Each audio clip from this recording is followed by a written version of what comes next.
அழகி அழகு சீரியல மதியன் மலரோட மாண்டிங் உங்களுக்கு பிடிச்சா கண்டிப்பா இந்த வீடியோ லைக் பண்ணிக்கோங்க. அன்னைக்கு மலர் வந்து வெறிமில உட்காந்துட்டு இருக்கும் மதி உங்களுக்கு துணையா இருந்தாங்க.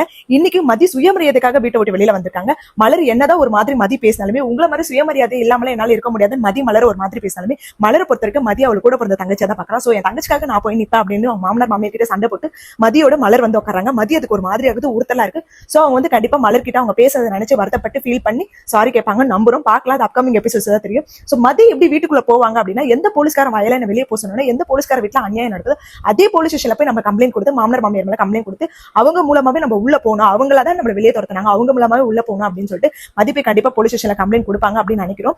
இதை வந்து தங்கராஜும் கண்டிப்பா மதி பக்கத்தை சப்போர்ட் பண்ணாங்க. ஏன்னா நம்ம தங்கராஜ் இருக்காருல, அவரை பொறுத்த வரைக்கும் குடும்பம் பிரியக்கூடாது, குடும்பம் ஒன்னாவே இருக்கணும். அவர் போய் உள்ள கூட்டியை கிளப்பி அவர் நல்ல பேர் வாங்கணும். அவரை பொறுத்த வரைக்கும் அதுதான். சோ நல்ல குடும்பம் கண்டிப்பா கலைய விரும்ப மாட்டாரு. சோ அவர் போய் சுரேஷ் கிட்ட நீ மதிப்பு கிட்ட மன்னிப்பு கேட்டு உள்ள கூட்டிட்டு போ அப்படின்ற மாதிரி தான் சொல்லுவாரு.